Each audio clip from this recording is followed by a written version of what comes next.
আসসালামু আলাইকুম। আমি বাঁচতেছি, আমার এখনো ভালো লাগতেছে না, অনেক খারাপ আছি। আমি আর ফোয়ারে বাঁচাইতাম চাই আর কি। তোরে বলছে 8 থেকে 10 লাখ টাকা খরচ করতে পারে। আসসালামু আলাইকুম, আপনাদের সাথে যুক্ত হয়েছি একজন অসুস্থ ব্যক্তির সহযোগিতার জন্য। আমার পাশে দেখতে পাচ্ছেন মাত্র 26 বছরের একটি সন্তান, অতি অল্প বয়স। এই ছেলেটির তার 2টা কিডনি সমস্যা অর্থাৎ কিডনি জনিত রোগে সেই ভুগছেন। আজকে ডায়ালিসিস করার জন্য এখানে এই মুহূর্তে তিনি ভর্তি আছেন। তো বিশেষ করে তার পরিবারের পক্ষ থেকে যেটি বলা হচ্ছে, তার বাবা একজন ওমান প্রবাসী বাংলাদেশি, অতি অল্প বেতনে সেই একজন কৃষকের কাজ করেন।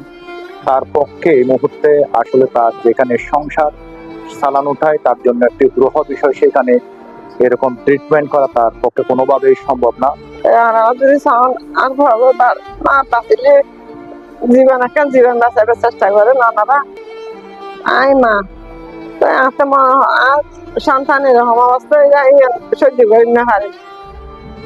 ওনারা যদি চান আর সাহায্য করিয়ে যে দরকারে যদি সাহায্য করেন বা কিডনি দিহারণ বা অবশ্যই সাহায্য করে যত চেষ্টা ভাবে করে পারেন আর খবর আমি বাঁচাইতাম চাই। ওনার কিডনিটা আসলে ড্যামেজ হয়ে গেছে, বুঝছেন? তো একটা কিডনি যদি ওনার লাগাতে পারে তাহলে উনি আলহামদুলিল্লাহ পুরোপুরি সুস্থ হয়ে যাবে। তো স্যার আমাদেরকে এরকম একটা আশ্বাস দিছে। তো আমি এলাকাবাসী, আসলে আমাদের রাউজানে অনেক বড় বড় শিল্পপতিরা আছে, তো কেউ যদি আর্থিকভাবে একটু হেল্প করেন আসলে আল্লাহর কাছেও পাবেন। তো একটা মানুষ জীবন ভিক্ষা চাইছে, আমরাও দেখতেছি আমার ভাই বোন আসলে অনেক কষ্ট করতেছে, উনি আসলে বাঁচার জন্য বারবার বলতেছে। তো আমরাও চেষ্টা করতেছি ওনাকে বাঁচার জন্য ভাই। তো আমরা বিনীতভাবে অনুরোধ করছি কেউ যদি একটু সাহায্য করেন, ওনার একটা কিডনি প্রয়োজন। আসলে ওনার তো খরচ এখন বেশি হইতেছে, এই প্রতি সপ্তাহে 10,000 টাকার মতো লাগতেছে। আমার বাড়িতে বড় ছেলে আর ছোট ছেলে, আর ওর বাবারাও খুব অসুস্থ। আর ওর বাবারা ডান সাইড বাম সাইড দু সাইডে পাথর। ওর বাবা এখন অবস্থা খারাপ, আর সংসার চলে না ভালো, এখন সংসার তো অভাব। এই সংসার বাবা ছেলের হাত চিকিৎসা চালাই।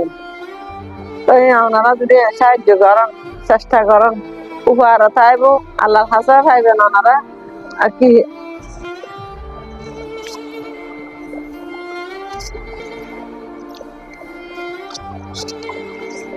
এই যে এত কষ্ট করে যে সন্তানকে লালন পালন করে এই পর্যন্ত এনেছেন, সেই সন্তানের জন্য তার মায়ের যে কান্না, তার মায়ের যে আকুতি, তার মায়ের যে আহ্বান, আশা করছি জুয়েলের পাশে আপনারা আসবেন, জুয়েলের পাশে আপনারা দাঁড়াবেন, তাকে আর্থিক সহযোগিতা দিয়ে তাকে তার যে অসুস্থতাতে সেই যেন সুচিকিৎসা পাই, সেই জন্য আপনারা আপনাদের পক্ষ থেকে সর্বোচ্চ চেষ্টা আপনারা করবেন। আমার ভাই মেঘাটার ছেলে মোহাম্মদ জুয়েল, আমাদের বাড়ি হলো রাউজান, এই বান্যপুকুর দক্ষিণ পাশে জব্বার আলীর বাড়ি। তো আর্থিকভাবে আসলে ওনারা খুব এখন দুর্বল, আগে মোটামুটি ছিল, কিন্তু অসুস্থতার কারণে এখন বেশি দুর্বল হয়ে গেছে। আমার ভাই অসুস্থ হয়ে গেছে, ঠিকভাবে দুর্বল, সেজন্য সবার কাছে সহযোগিতা চাইছে, এই জন্য যে টাকার পয়সা বেশি দরকার। সহযোগিতা দেখতেছে আর কি, এলাকাবাসী প্রবাসী বাসী সবাইকে এটা সহযোগিতা দেখতেছে। 2 সপ্তাহ ধরে ডক্টর শূন্যতাটা একটু বেশি, তাই বি পজিটিভ ও রক্তের গ্রুপ, কিন্তু প্রতি বুধবার এবং শনিবারে ওনার রক্তের প্রয়োজন হয়। তো কেউ যদি রক্ত দান করেন যোগাযোগ করবেন আমাদের সাথে। আমাদের মোবাইল নম্বর থাকবে 01860334385। এই নম্বরে যোগাযোগ করলে আমরা আসলে পাবো। কেউ যদি একটু আর্থিকভাবে সাহায্য করেন তাহলে আল্লাহর কাছে কোটি কোটি শুকরিয়া আদায় করবো।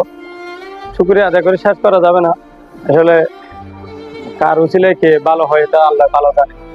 আমরা আসলে মিডিয়াকে অনেক ধন্যবাদ জানাচ্ছি এর জন্য যে আজকে আমাদের পাশে আসছে। ওনারা হয়তো আর পাওয়া যায় বাঁচাতে পারি আর কিছু নাই। তার মা আমাকে যে বিষয়টি জানিয়েছেন, তার মায়ের 2টি সন্তান, 2টি সন্তানের মধ্যে এই সন্তানটি অর্থাৎ জুয়েল হচ্ছে বড় সন্তান, তার বয়স হচ্ছে মাত্র 26 বছর। দর্শক, এই অল্প বয়সে সেই যেভাবে জটিল রোগে আক্রান্ত হয়েছেন, তার 2টি কিডনিতেই সমস্যা এবং ডায়ালিসিস হচ্ছে, তার প্রচুর আসলে আর্থিক সহযোগিতা দরকার। তার মা আমাদের এলাকা সহ আমাদের দেশের সকল মানুষের কাছে সাহায্য কামনা করেছেন। আশা করছি আমাদের দেশে অনেক মানুষ রয়েছে যারা নীরবে মানুষকে সহযোগিতা করেন, অনেক বিত্তবান মানুষ রয়েছে যারা এরকম এরকম যারা সাহায্য প্রার্থী বা এরকম যারা অসুস্থ মানুষ রয়েছে তাদের পাশে দাঁড়ান। আমি আশা করব আপনারা যারা আমাদের এই নিউজটি দেখবেন, এই ভিডিও ফুটেজটি আপনারা যারা দেখবেন, আপনাদের প্রত্যেকের প্রতি অনুরোধ করব নিউজ বাংলাদেশের পক্ষ থেকে তারা জুয়েলের পাশে আসবেন, জুয়েলের পাশে আপনারা থাকবেন। আপনাদের আর্থিক সহযোগিতা দিয়ে জুয়েলকে যাতে সুস্থ হয়, জুয়েল যাতে সুস্থ হয় সেই বিষয়ে আপনারা আপনাদের সর্বোচ্চ, আপনাদের সর্বাত্মক সহযোগিতা আপনারা করবেন। দর্শক ভালো থাকবেন, সুস্থ থাকবেন। ধন্যবাদ সবাইকে।